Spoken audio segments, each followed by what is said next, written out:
This is the Nashville Music Line Report. I'm John Rawl, joined by Preshias Harris, and we start out this week with the loss of country music legend Charley Pride, who passed away of the coronavirus. We'll have more details again on the loss of country Charley Pride, Mississippi born, longtime resident of Texas, former minor league, Negro League baseball player, and just a tremendous Southerner. We'll have more on that in just a moment here on the show that covers the Southeast. Hello, I am John Rawl, and we are talking with a Southern accent here on this program, and we welcome in our correspondent on Music Row, Nashville, Tennessee, Preshias Harris.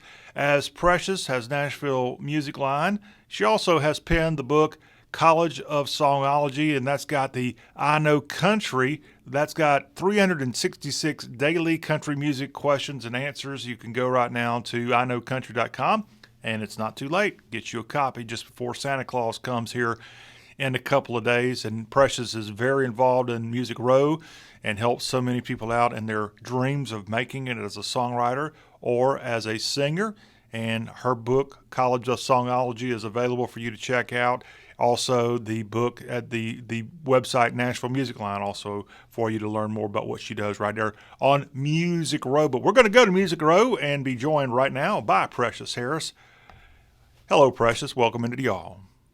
Well, thank you, dear. Had a little technical issues because I thought, I'm going to film from the office today, and I thought, no, I'm not, because tomorrow night is my big songwriting nights at the office, and then Thursday night is. So I see. I come tonight and do it from my home since it's supposed to be a little frosty and sleeting here in Tennessee tonight and tomorrow. Yes, it is.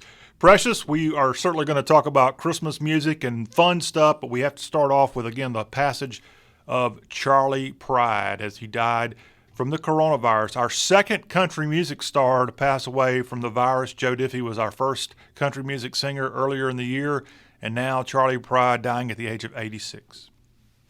I know, that was sad to hear. Very sad. What more can you tell us about it? How long had he been sick with it? Well, there are some things going back and forth, but he actually, he got sick a couple of weeks after he was on the CMA Awards, but they tested him before he went and while he was here every day. And when he left, he was tested negative when he got back home. So because of his pre-existing health conditions, I'm assuming when he got back to, I think he might live in Texas. I think he does.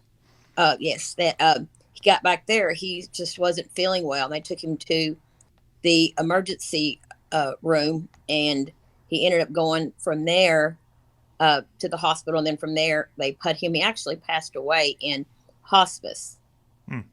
I was surprised to hear that word, only because of the biggest thing is because it was just so quick. You see him on TV, and a month later you find out he's passed away in hospice. So he was in Nashville for the CMA Awards?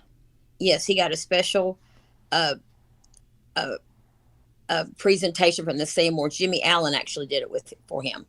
But I was just real surprised to hear it. But I do remember that my grandmother bought the 45, and then she bought the record, and she literally played it till it was warped. That's because everybody loved Charley Pride, So, but I just feel sorry. This year has just been a really rough one for all of country music. It has been. So many of us have great Charley Pride songs that we have been kind of reared on.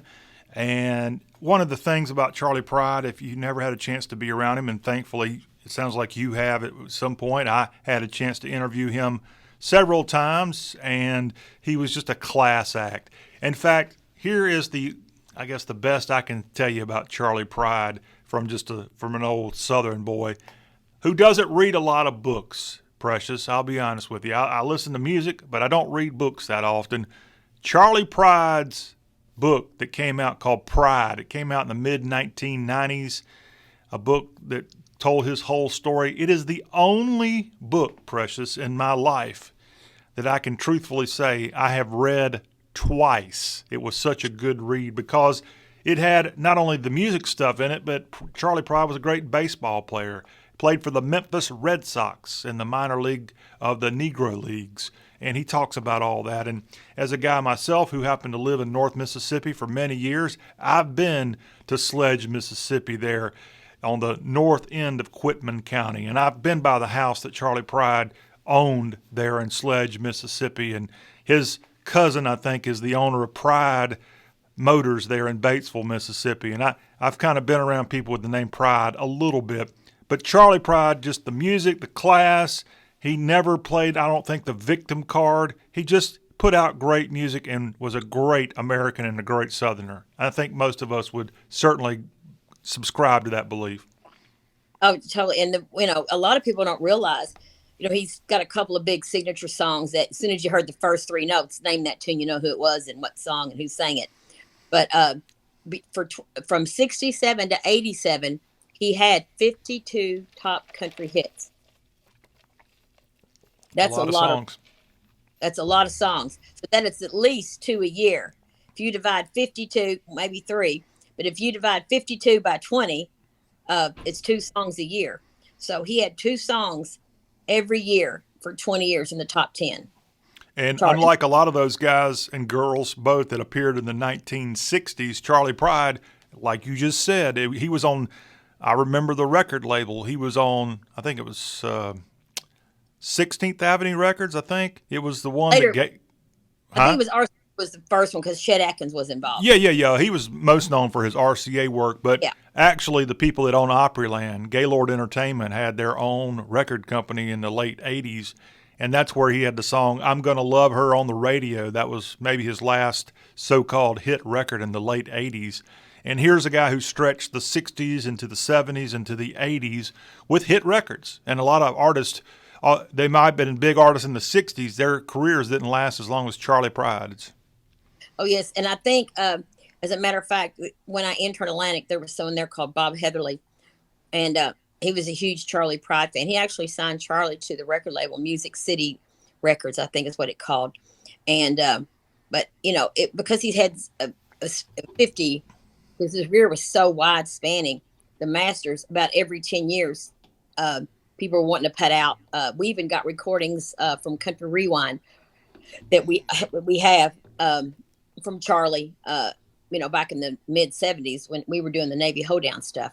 So he is literally cross genres.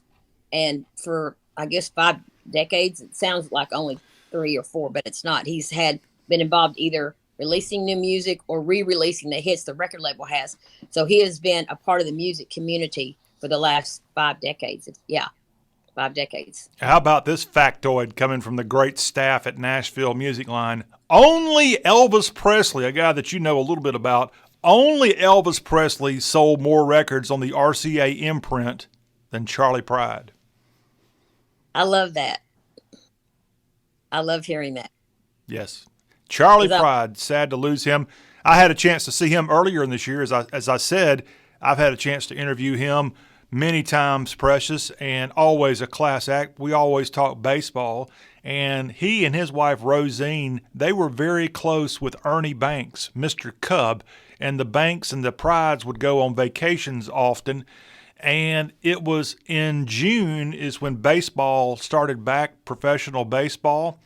And the Texas Rangers used to have Charley Pride go to their spring training in Florida, I think, every year. It was either Florida or Arizona. And this year, because things were so messed up in Major League Baseball, the Texas Rangers opened up an amazing brand new ballpark in Arlington, Texas. And Charley Pride was there for the singing of the national anthem in that very first game. And what made that so unique and special, there were no fans at that stadium because of the coronavirus. So Charley Pride's probably the only fan in the ballpark singing and attending that game between the Rangers and their team that they played that day on opening day. But yeah, a big baseball guy and a class act. We're going to really miss Charley Pride. Thankfully, just like all musicians, he leaves that discography, and we'll have plenty of great Charley Pride tunes to carry us on for many, many thousands of years That we can be sure of. But our prayers to the Pride family, Rosine, and the children, and just everybody who loved and knew country, Charley Pride, Grand Ole Opry. Remember who, although he lived in Dallas, he did make his appearance on the Grand Ole Opry fairly often. As you said, he would come back and tour and was very active. Just a really tough loss in the country music community. Precious, speaking of the Grand Ole Opry, your friend Genie Seeley, we're getting close to Christmas. She's in the Christmas spirit. What can you tell us about country Genie Seeley? Well, Jeannie's always, anytime somebody asks her to do something, benefit something, she jumps in and does it. I know that we had to reschedule Dolly West's birthday celebration. It was supposed to be, I think, in October. But, Jeannie, she is a go-getter. She turned 80 this year. And, of course, she had her new record released. And I do have some things that I can't talk about yet because they're not, the ink is not begun to dry. Mm-hmm. But we do have big things coming up again in late spring for Miss Genie with the project that I'm working on in Nashville. So I'll keep that a secret to next year. But she actually is doing the Santa Paws. You know me, I'm a huge animal rescue person, too. And anyway, they're going to be doing it on December 19th, doing Which all is the this Saturday. This Saturday at the Ernest Tubb Midnight Jamboree. They're at the Texas Troubadours Theater over there across from the Opryland Hotel. And they haven't announced any guest, but knowing Genie and her string of contacts, she just has to make one or two phone calls on speed dial, and whoever she needs will be there. But anyway, it's going to be taped live at 2 p.m. And then they're going to restream it later, but you can also watch it on their Facebook page. So anyway, but hopefully do it. Like I said, it usually happens at 12 midnight. The Jamboree starts. And then the next day, I think they're going to live stream it the following day. And do you know if the audience did they have an in-person audience there at the Midnight Jamboree? I heard that they were still up in the air about that. If people can practice social distancing, we're having a time or two right now in Davidson County. We are, unfortunately, Nashville is on the national news and not for music, unfortunately. Our cases are so high, but I got a feeling that because we've had a record, even if they were thinking about even having like 50 people spread out across the theater, I don't think it's going to happen now. I think it's going to be all live stream and everything be just the guests and Genie and who can come in just for safety reasons. And the Midnight Jamboree happens across the street from Opryland there off of Briley Parkway in Nashville. And I actually attended a Midnight Jamboree for the very first time only about 2 years ago. Honestly, I worked in Nashville and covered country music, but for some reason, Precious, Midnight and John just didn't go together. And so during my days on the Nashville beat, I never ventured out after midnight to go cover that thing. And I did this as a fan the other year, and it was really quite an experience there at Midnight Jamboree. So if you're a late owl, whenever times are normal in Nashville, that's a good option for you to consider going to the Midnight Jamboree in Nashville, Tennessee. Speaking of holiday sounds and more, how about Brett Young, the former Mississippi Rebel baseball player? He's got a release of Silver Bells. Tell me more about Brett Young. He's a fairly new daddy. I think his wife, Taylor, I think the little girl will be a year and a half old, I think. Anyway, but, he's supposed to be, he signed a big machine. And on December 11th is when he's releasing his Silver Bells. Oh. Yeah.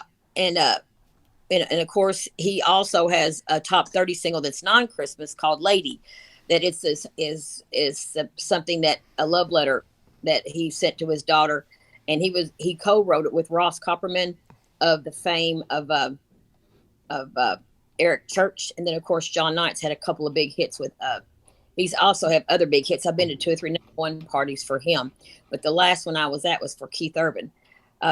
But anyway, his daughter's named Presley, which I love that name. I wonder where they came up with that. Yeah, I was right. October 2019. So she just turned a year old this past October. So I was close. Anyway, but his wife, Taylor, is very, very sweet. Got to meet her one time at CRS. But I'm excited for Brett this year. He's got a lot of good things going on. He's such a nice person. And a lot of people don't realize that prior to him coming to Nashville and getting his record deal, he had 14 years of hardcore shows in California before he ever moved to Nashville. So they go, you haven't paid your dues, but if they do the research, and I've interviewed him several times, and when you think about it, he had a number one with Jesse Lee, the other songwriter who co-wrote Peter Pan with Kelsey. Anyway, but they had a number one party together, and he said a lot of people think I just came to Nashville and got a record deal. But he said, I had already been on the road 14 years and had just started making trips here. And he said, I was here 3 years plus the 14 years on the road, which is 17 years before I got my deal. So he said it was not an overnight success. It was a 17-year overnight success. But anyway, kudos to Mr. Brett for sure. All right, Precious, he's had several big country music hits in his career. Let's go through who is having hits as we speak. Perfect for Christmas. 5 this week on the Billboard Airplay Top 5. Parker McCollum's Pretty Heart at 4. Russell Dickerson and Love You Like I Used To. At 3 is John Pardee and Ain't Always the Cowboy. Number 2, I'm going to talk to you about this song in a second. Happy Anywhere, Blake Shelton featuring Gwen Stefani.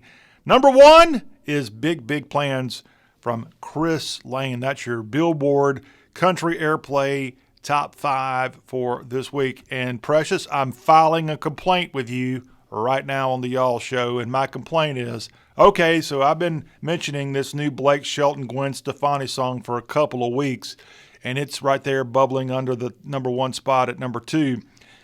And she gets credit. She gets a full credit. Blake Shelton featuring Gwen Stefani. Precious, I'm sorry. I've dissected that song over. A great song, by the way. I really like it. And it's a country song. I hardly hear her voice at all. How in the world does she get her name on the darn song? Well, you have to realize that it's a duet. And like right now. Is it? Duet.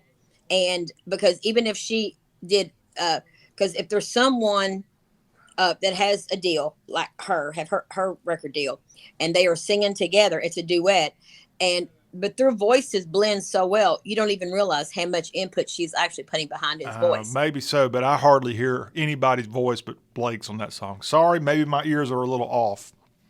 Could be just a little bit off, but I got a demo. I just got turned in to me that's friggin' amazing, and I'm gonna be making a call to A&R a couple of places. It's a wonderful duet. It's a male starting out, but the female joins in. And this couple's voices are so tight, you can barely hear where hers ends and vice versa, because it is so close. They mesh, as they say in the music. Their voices and their vocal talent mesh so good together. It sounds like it's one person doing it with just another small, like they got 2 voices on one, which is pretty incredible. Is this demo you're talking about, is it as close and meshing together as good as Blake and Gwen? I'm gonna put my name on the line. I'm gonna say yes. Oh, but and hopefully not off the studio. They're not meshing maybe as close as Blake and Gwen. This is just, I heard them play it in the office on last Thursday. We went in the studio on Sunday. I got it Tuesday. I pitched it Tuesday afternoon. I got a call less than 5 minutes later from a publisher. Bam, bam. That's how fast it went. She is Preshias Harris. She knows what she's talking about. She's right there on Music Road, Nashville, where the magic happens. And if you're an aspiring artist or songwriter, Preshias, a perfect Christmas gift. Not only get your College of Songology, but also people can hire you. You can be an inspiration and guide them on their journey. What is the best way to find out more about you and perhaps get your input on becoming a songwriter or singer? The biggest thing is go to my website and email me. And then once I get your email, I'll correspond, and I usually correspond through cell phone and text. And then I'm not a 9-to-5 type of person. A lot of the clients here in town and the kids that come here to work, I call them my music pit kids, and the clients that come into my office, they hold a day job, which I'm very proud of people that realizes for you got to live, work, and survive here, you got to have a day job. You can't just walk in and have a music career. Mm-hmm. And so, which I'm very proud of my kids for doing that. But it just depends on what I need. The biggest thing that I've done this last week is I've done 4 copyright sessions. I've done 2 demo sessions, 2 pitch sessions, and 3 writing sessions. And so it's a little mix of everything, And so we're talking about releasing new music. So we're looking at some of the things, like one of the kids kept saying, I never got any money from this and that. And come to find out, unless they have a Harry Fox account created as a publisher, because I always make sure that my kids own their own publishing, because it's great for negotiations, because it's like money in the bank. If you're a really good writer and you've got holds coming out, even if you've got an independent, like one of my clients has got 5 cuts this year just on independent artists during the pandemic. I think that is in itself a miracle. But I always help them understand to get permission and how you have to do this. You have to get permanent downloads, because even though that you created the song with someone else, they're still part owner. I see. Yeah. So anyway, but that's the biggest thing I do, is just try to help educate, empower, and encourage. Perfect words here at the holiday time. Hey, if you've got questions, as she just said, Nashville Music Line, a way to get in touch with Preshias Harris. Precious, we have a question for you. It's time for our College of Songology, our Q&A for the week. And this comes to us from the book I Know Country that Preshias Harris wrote. And you can get your print or ebook edition of this at iknowcountry.com. And so this is, by the way, our final Nashville Music Line report for 2020. We got something called Christmas and New Year's coming up, so we'll take a couple of weeks off from visiting with Preshias. But to wrap up 2020, name the singer who was holding heaven at number 1 on the Billboard Hot Country Singles chart this week back in 1993. And then they went 10 rounds with Jose Cuervo with another number 1 in the year 2002. 2 amazing songs by this singer. Again, they hit number 1 back in 1993, some 27 years ago, with, a great song, Holding Heaven, and then they followed that up with another number 1 some years later. Who was that great singer? We'll have the answer coming to us from Preshias Harris momentarily. We're continuing to talk to our insider on Music Row in Nashville, Tennessee, Preshias Harris. And speaking of the 1990s, Preshias, the ladies back then, they really, really loved a guy from Kentucky named Billy Ray Cyrus. They just thought them jeans were so pretty on him. Everything was just so great. But who I'm going to talk about now, Preshias, this fella, he actually was from across that Ohio River from Kentucky. He was from Ohio. And he is someone we're talking about now, because he's just released a brand new version of the 1990 song God Bless Texas that was from the band that he was a part of, Little Texas. We're talking about Brady Seals. What's going on with Brady Seals, Preshias Harris? Well, first of all, Brady and I have been trying to get together to do some songwriting and seminars, where I was going to do the more business side and he was going to do the more creative side. We were literally hoping. We'd had a couple conversations, because Brady's first cousin is married to my best friend that I met. Is that Troy Seals? No, it's Brady's first cousin is Greg McDowell, who's married to my friend Theresa, who is one of the Trashettes years ago. And we met in 1990 at a country radio seminar, and we're still friends. Anyway, but at their wedding, I walked down the aisle with Shannon Lawson, and I forgot who Brady walked down the aisle with. It was Theresa's cousin. But anyway, you get there, and and he didn't realize I had branched off and started doing this. And of course, Theresa had been wanting us to do some things together, especially since the success of College of Songology. Yeah. But anyway, he did co-write the song, of course, God Bless Texas. But he is... And hold on, Preshias. I set this up talking about how the ladies some 25 years ago and back when Little Texas debuted, they just thought this was the greatest sex symbols going, especially Brady Seals, who's best known as being the lead singer of the sultry song and music video My Love, where they're out there wallowing around on the beach, I think. And just in case you need a reminder who Brady Seals of Little Texas is, right there. That long hair. Does he still have that long hair? No, but it's longer. It's longer. What am I looking at there? That's the official release picture from, because it's going back in time. So they use that to bring the past full circle to what he's doing now. he also, like I said, he's got a new video out. I know he's been working on a lot of things, so I'm hoping that now that this is at the beginning of the year, I can reach back out to him and we can put some things together, because I really admire him as a songwriter, and I think he would make a huge impact on some of the new clients that are coming to town. And because he's very good about talking and just very, I mean, he is a great speaker. I'm surprised he's not speaking more, but but he also has a new memoir called God Bless Texas and Me. And it just hit #1 on the Amazon Christian music new releases, because he's very strong in his faith, which is another reason why I just love him so much. And he's just such a good person, not because he's my best friend's cousin-in-law.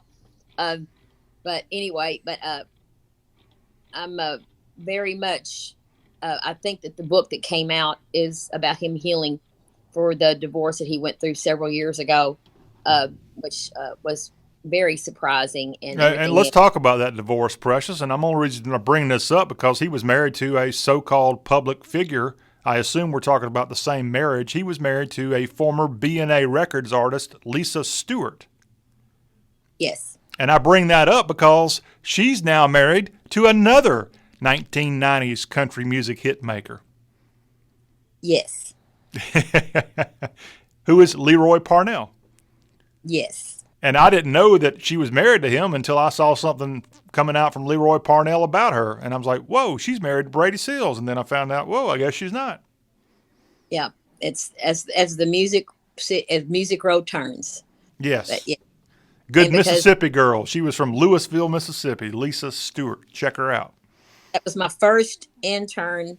I was the first because she had just gotten the record deal. On our record deal, it was Lisa Stewart, and it was Doug Supernall, John Anderson, Lori Morgan, and the Remy was the first. And it had only been around a year. It was like a sister label to RCA. It was called B&A. RCA had the top floor, which is now the United Methodist Center. They're on Music Circle South there where OCMA used to be before they blew up the building and built the new Broken Bow record area and the new BMG there where they combined a couple, 3 years ago. But that was who I got to intern for.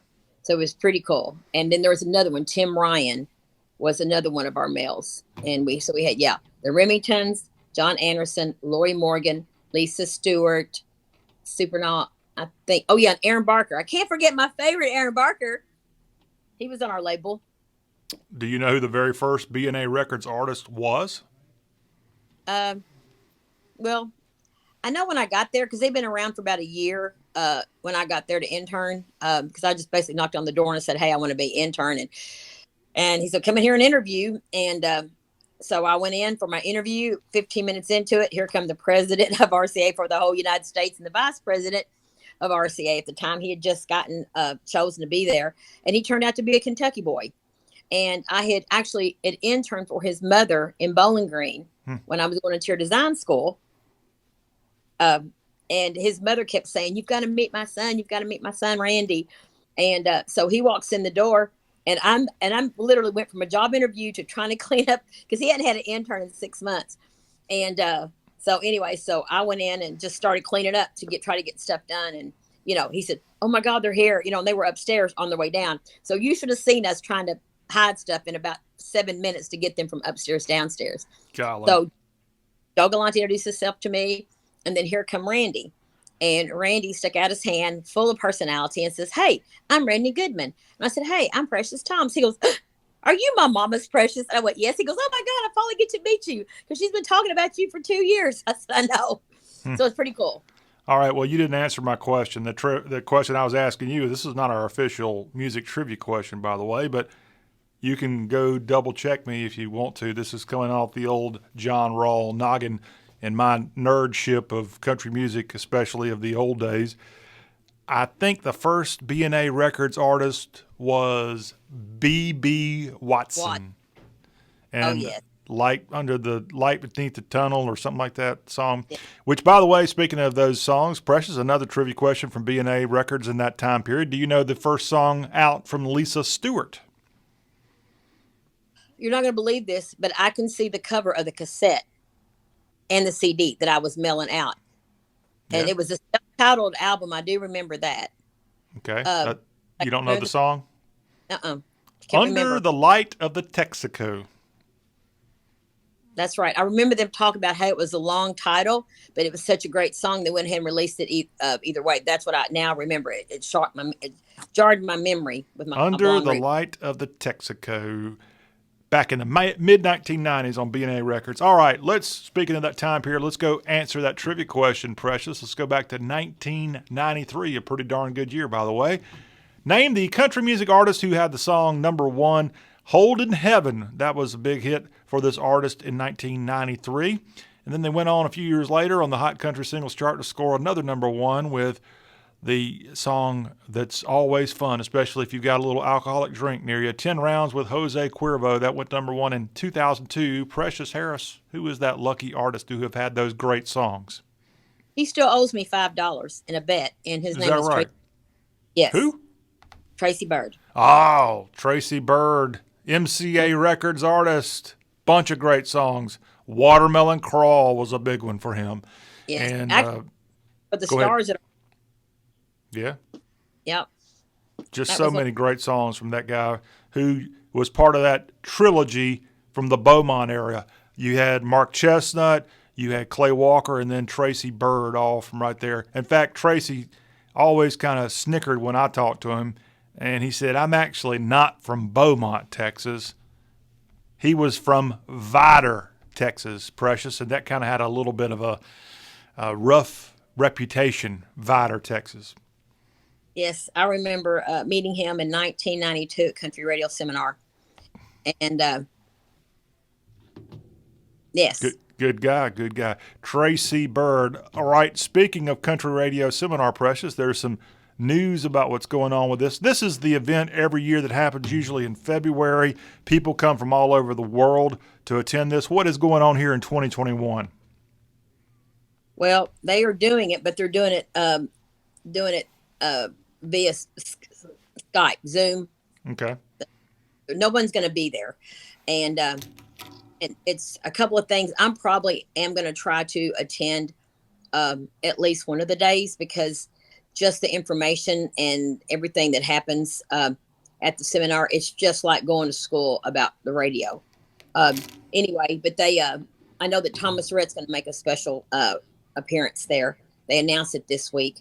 And then they've also announced who's going to be on the New Faces show. And I'm excited to see Ashley McBride on there. And she's like one of my favorites. And I've interviewed Tanel Arts, and she's really sweet. She's one of them. And Travis Denning. I have not met him, but I've watched him. I remember seeing him at a showcase many years ago. And then, of course, Matt Stell, and, of course, Hardy. And everybody loves Hardy, you know, as a songwriter and an artist. So I was glad to see Hardy. Last year, he was just performing at CRS. Mm-hmm. So for him to do Faces, I think last year he did not get voted on New Faces. And I heard him talk to the radio DJs just because he was making such headlines as a songwriter for God's Country and some other some other big hits that he was putting out. I think at one time he had 6 or 7 songs in the top 10 on Music Row charts as a songwriter. So kudos to Hardy for that. So I'm excited. Like I said, I really want to see that, because even though I'm not there, just seeing them perform is such a great highlight, especially Ashley. I saw her perform at a luncheon 2 years ago at CRS, and she had me in tears in a good way, because she told a story about someone who didn't really encourage her in her music. And I felt like I was listening to myself. Anyway, but I did get to catch up with her later, thanks to Stormy Warren and Chris Blair. And they introduced us. And she private messaged me later on Instagram and said she supports me in everything I do. And I was very happy about that. She's just a sweet, sweet lady. All right, Precious, let's move on to a new release, at least a new video release that people can go check out right now. And it comes from Arizonan Dierks Bentley, as Gone is a new release video-wise that you can check out. And you can go to umgn.us and find out more about Dierks Bentley and this video. How about Dierks Bentley and this big song, Gone? You know, I love Dierks. I mean, I've been watching him for I guess 20 years ago. I remember when I saw him, I thought he had the blonde curls and, and I'm thinking this kid can sing and play. I saw him at the Station Inn many, many years ago. And anyway, but I'm glad to see that he's doing stuff. But, he's got that with that, how Garth Brooks had Chris Gaines? Mm-hmm. It's like that. He's got a video. Now he's got his own video, but it's called Country Nights, Kinig. So if you get a chance, check it out on the other side of it. But anyway, he's got a new single. And anyway, he did a little bit different. He didn't release it through the media outlets and through the streaming and, like the pre-stuff. He actually released the video through People and Entertainment Weekly with a link. So, but it must have done because it definitely took off with a huge bang. So anyway, but, he has had some low points in his career, but I think his wife's name is Cassidy, mm-hmm. and with a K, I think. Yes. And then he's got, I think, 2 little girls. But anyway, he's very inspirational. But, he said he's been some of the scenes before he's been quarantined as MacGyver, Game of Thrones, and Full House. But you got to check out his it's not alter ego. It's, I guess it is, but anyway, it's called Hot Country Nights is the act that we're talking about. Yes. And in the video, you're going to see just a little slice of a glimpse of my. All right. We'll check it out. Hey, let's talk about this week in country music. It was this week in 1971. The number one song on the chart was Charley Pride's Kissin' Angel Good Morning. How about that? Maybe his biggest song, although Crystal Chandelier was maybe a bigger hit outside of this country. But yeah, the great song, Kiss an Angel Good Morning. You've got to kiss an angel good morning. God bless you, Charley Pride. Back in 2017, Meant to Be. That was a big song for Florida Georgia Line and BB Rexa. That went to number 1 on Billboard's Hot Country chart 3 years ago this week. And it was back in 1980 the movie 9 to 5 debuted. Of course, that had Dolly Parton, Jane Fonda, and Lily Tomlin starring in that. And if I'm not mistaken, she did it one time. Does she still kind of live in Nashville, Lily Tomlin? Have you ever heard that? Yes, but it's been a while. The last time I actually got to see her was at the Kentucky Music Hall of Fame induction many years ago, and that's how long ago it was. I forgot who she inducted. Ain't that stupid? But I have I have a lot of memories and not enough cells. Mm-hmm. Anyway, but she had came into Kentucky Music Hall of Fame, but and back then I think she was making frequent trips, but I don't think she's here. Or I think that we would have heard more about her being here in Nashville. Yes. All right. Of course, Nashville also claims Dolly Parton as a resident. Let's talk about birthdays. Excuse me. Here this week, Alabama lead singer Randy Owen, 71 years young this week. Wow. John Anderson, speaking of B&A Records, John Anderson, he is 66 years young this week with a birthday this week. How about Taylor Swift? She is now. If you think you're old because of Randy Owen having a birthday, how about the fact that Taylor Swift is now 31 years old? Yes. Hired as a songwriter at age 14. Also, going way back, one of the pioneers of the Grand Ole Opry, DeFord Bailey, born in 1899, the first black artist to ever perform on the Grand Ole Opry there in front of the Confederate Gallery there in Nashville. Charlie Rich, the Silver Fox, born this week in 1932. He died in Hammond, Louisiana back in 1995. Jeff Carson. Oh, I was watching some Jeff Carson songs on YouTube the other day, Precious. Brought back some great memories of the car and Not on Your Love. Just a little bit of your audio. Yeah, okay. Well, Jeff Carson with a birthday here this week. He's now a police officer in Franklin, Tennessee. How about that?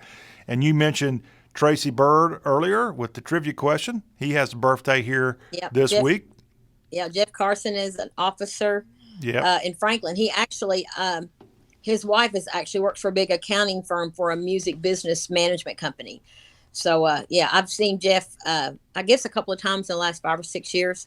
So, I heard he might He didn't even stop you, did he? think about putting out a greatest hits. Huh? I said Jeff Carson didn't like stop and give you a ticket, did he? I guess No, not. but his friend has. Yeah, well, luckily I go to Franklin a good bit. I have my name on a call. That's all I'm going to say. Yeah. All right. Other birthdays. Want to give a shout out to the great Cletus T. Judd. He's got a birthday 1 week before Christmas. Also, Cowboy Troy, Music Mafia member with a birthday. Randy Hauser, Mississippian, with a birthday here in the days before Christmas. We had the late Little Jimmy Dickens with a birthday this week. He died back in 2015 from West Virginia, Little Jimmy Dickens. Nitty Gritty Dirt Band member John McEwen with a birthday. And then Shelby Singleton also with a birthday here this week, just days before Christmas. And Precious, this is our final y'all show before we get to the big Yuletide. And we know some stuff coming in from Billboard in terms of the top songs of the year, their year-end charts. Do you mind just hitting one or two of those if you have that in front of you? The charts, you mean for this past week, for the 19th? Yes, for the year, Okay. The year-end chart for Billboard. I have it, but I'm trying to give you some FaceTime. Oh, I know what it is this week. No, I'm talking about the year-end chart, like like if you know the top songs of the year. Well, I know the top acts. Okay, we'll go for that. Tell me that. Okay. The Morgan Wallen had led the 2020 in the 2 categories in the top streaming artist and the top airplay songs. And I'm pretty sure it's because he had back-to-back releases. But Gabby Barrett, I think she was a winner on 2017 Idol.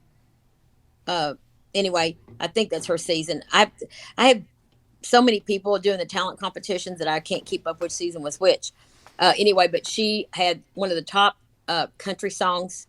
She was also top country digital sales outlet and of course one of the top new artists of this year. And all she had was one song out called I Hope. And she had every one of those top streaming, top digital, and top country songs. And then of course, Dan and Shay was the top group or duo. I wish they would separate those because I love Old Dominion, and I think duo and group is a difference. Duo is 2, a group is more than 3, or 3 or more. So anyway, I wish they would put it together. But anyway, and of course, the top female artist was Maren Morris, and we knew that because she won Female Artist of the Year this year at CMA Awards.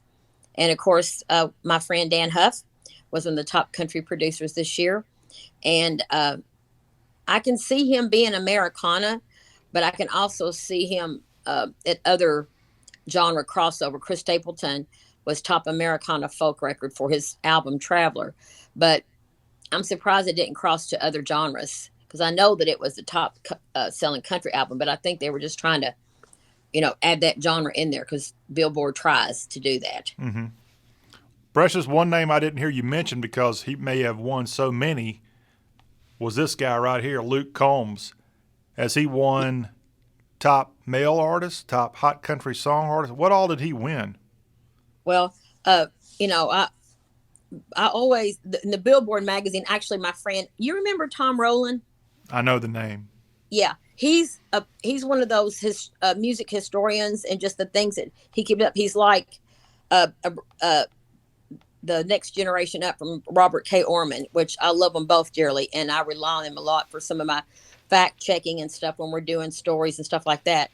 But he, from November the 1st last year, Luke, and until this year when they cut it off into October 31st, he was one of the top country artist males. He was in the hot country songs category, the top country airplay, top country digital, top country album sales, and the top country album titles. For what you see is what you get.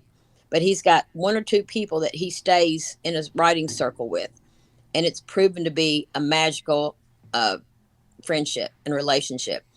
I was reading to something the other day that him and his right-hand writer, no pun intended, actually didn't like each other when they first met, and they ended up writing together. They said, "Hey, I think we could do something good like this." It just goes to show you don't judge a book by its cover. Because I've had not a lot of bad things happen on the first write, but like one kid came in with a headache, didn't go so well, and I always say, you know what, give it a second try, because you never know. It just may have been their day off. They were off on their game. They might have got bad news, just didn't want to cancel out of respect, because you get around Music Row, finding out that you're canceling a lot of writing sessions that you just won't get scheduled for writing session. And especially if they find out that you've canceled with an up and coming writer to write with a writer that's more advanced or with a publishing deal, and you kick the least writer to the curb, it doesn't look good on you. And this is a very small 5 blocks,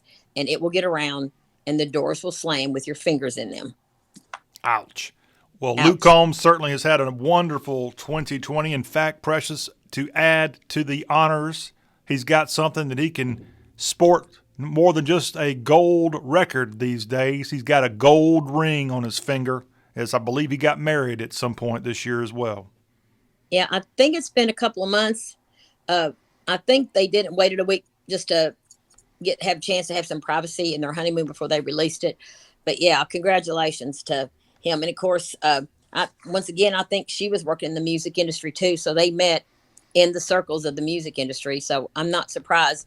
And I do know from the, just in the circles, that she has been supportive of his music ever since they met. So that tends to help a relationship when you're looking for someone to be a life mate with, who's someone who is pushing you to do your music and supporting you, because you do need a huge team and a huge support if you're going to be doing this, married or not married. Yeah, Precious, that's the one thing that I've kind of had to learn, and this is kind of important. You may not know this, but it is important when two people start kind of liking each other to appreciate and respect what someone likes. That's all I'm saying. I don't know where I'm going with that. I'm the last person you need to probably be getting a Kentucky relationship. hillbilly married to an English person. Yeah. Englishman.